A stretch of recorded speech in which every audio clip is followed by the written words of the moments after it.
নতুন একটা ব্লগে স্বাগতম। আজকে আমরা যাচ্ছি হচ্ছে রয়্যাল এনফিল্ড শোরুমে। আমি, আবিদ আর আশিক। তাহলে আবিদ, আপনার বাজেট কত রয়্যাল এনফিল্ড কেনার? 100 টাকা। আহা হা, আমার কাছে জাস্ট যাওয়ার ভাড়াটা আছে। আশিক কি অবস্থা? আমার আসলে একটু বেশি, আমার কাছে 500 টাকা আছে। আচ্ছা, তাহলে চলুন দেখি কি অবস্থা শোরুমের। ভিডিওটা শুরু করা যাক।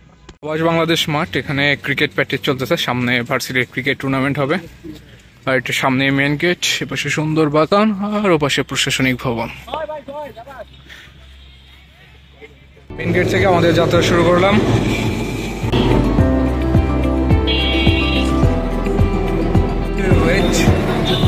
আর সামনে হচ্ছে 6 কোটি টাকার ওভারব্রিজ, প্রাইমারি মোড়।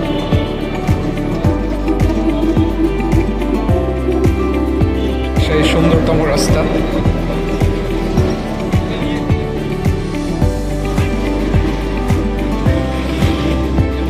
চলে আসছি রাজশাহী রয়্যাল এনফিল্ড শোরুমে। এখন হচ্ছে ভিতরে যাচ্ছি রয়্যাল এনফিল্ড শোরুমের ভিতরে, কিন্তু সামনে দেখে একটা ইয়ামাহার বাইক। এ হচ্ছে শোরুম হান্টার 360, শুধুমাত্র ইয়ং জেনারেশনকে কেন্দ্র করেই লঞ্চ করা হয়েছে। ক্লাসিক 360।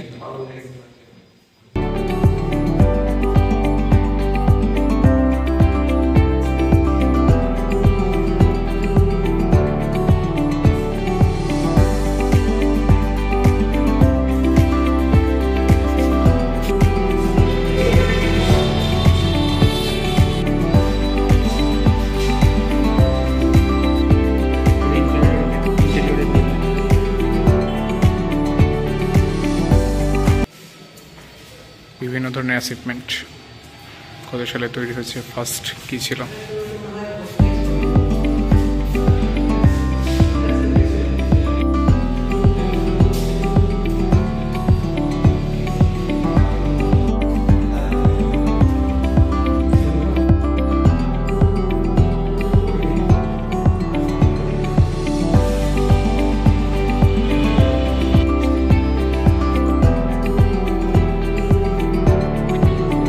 রয়্যাল এনফিল্ড শোরুম ঘোরা শেষ করে আমরা এখন বাসার দিকে ব্যাক করতেছি।